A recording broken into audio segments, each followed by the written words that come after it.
All right, let's talk about the short seller report that Hindenburg came out with on Block. They have summarized the main points as well as a disclaimer in the beginning of the report, so no need to read the whole thing. You can just listen in on this video, put down the iPad, put down the phone, and listen with your headphones, and I will go over the main points here today. But before we get into it, if any Indian viewer would like to comment on how the news coverage was in India regarding the Adani report, I would be very happy to hear and read about that. Alright, let's get right into it. So Block Inc., formerly known as Square Inc., is a 44 billion market cap company that claims to have developed a frictionless and magical financial technology with a mission to empower the unbanked and the underbanked.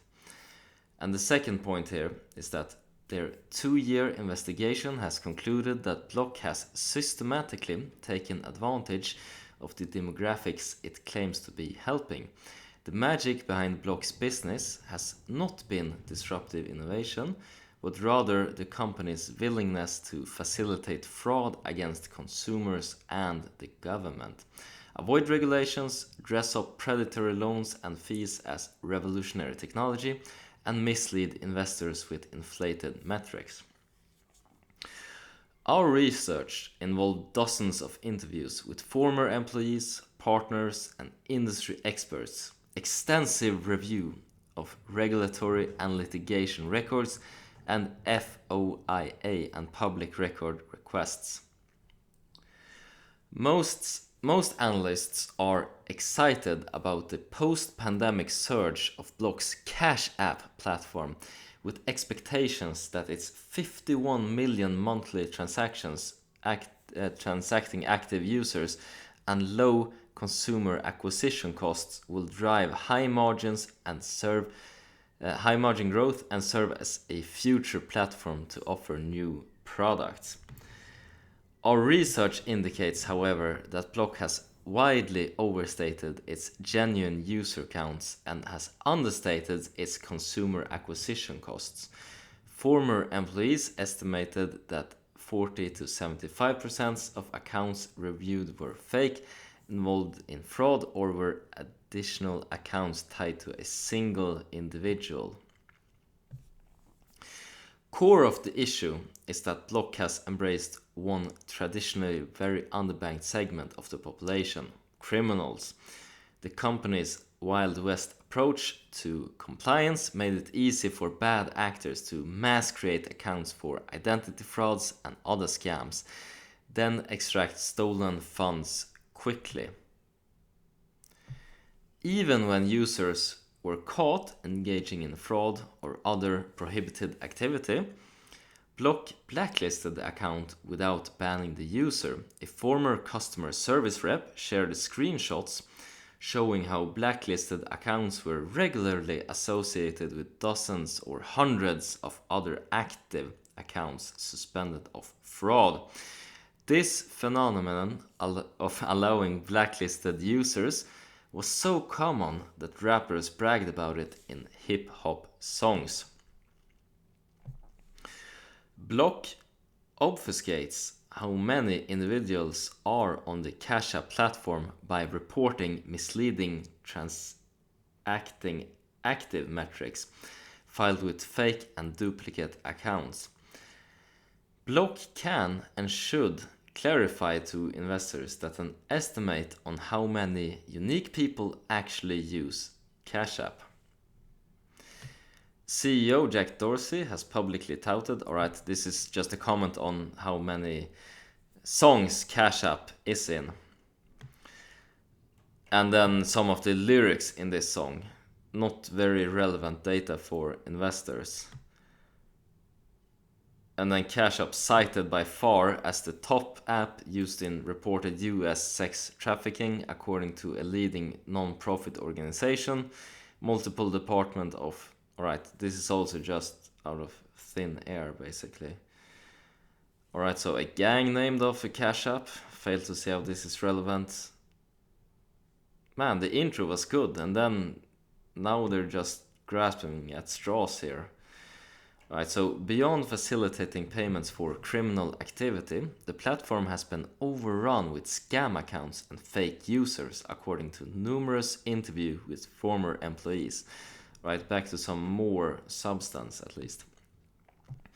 Examples of obvious distortions abound. Jack Dorsey has multiple fake accounts, including some that appear aimed at scamming Cash App users, so Elon Musk and Donald Trump have dozens of accounts. And to test it, the research team created said accounts. Former employees have described Cash App suppressed internal concerns and ignored user pleas for help as criminal activity and fraud ran rampant on its platform. This is very harsh language indeed, and we will see why they can comment like this in the end of this summary. But they also claim here that they're dodging some anti-money laundering rules, for short AML. And we can continue to see some more stats, and once again bringing up rappers. And well, let's just go to the bottom here and see how they can make some of these statements. So after the summary, we have this initial disclosure. After extensive research, we have taken a short position in shares of Block Inc. This report represents our opinion, and we encourage every reader to do their own due diligence. Please see our full disclaimer at the bottom of this report. And then it's this really long document that summarizes basically origin. It's like a long bachelor report, basically, what you finish when you do your bachelor. But a lot of text, a lot of redundancy, in my opinion. It's not as hard-hitting as other research reports have been, claiming, talking about rap lyrics and rappers and gangs naming themselves after Cash App. That's not gonna do it for me. And also commenting on, just this phenomena about how popular Cash App is in pop culture. It's very popular on YouTube as well. You can see Channel 5 News with Andrew Callahan, for example, doing some ads for Cash App that are hilarious, in my opinion. Great branding, and some of these things are indeed really hard to check, and these fraud claims are also really, really hard to check. If there's some hard-hitting criminal case against Block, then I would take this more seriously. But in my opinion, this research report right here is mostly air. It's going to be interesting to see how the stock reacts, and how, if there's any criminal cases against Block going forward. But all in all, as you heard from me reading some of these points, it went from some substance to air really quickly, instead of going from some substance into more heavy hitting points. And this really lost me when I was reading it. I think that they could have done a way better job, having gone from some short summary, some claims of fraud, and then just brought up more about criminal cases, rather than bringing up this, used in rap lyrics about crime. That's not gonna do it. You're gonna lose a whole lot of investors in the beginning, basically. But hey, that's just my opinion, and as always, hope you make a ton of money, whatever investments you decide to make. Take care now. Bye bye.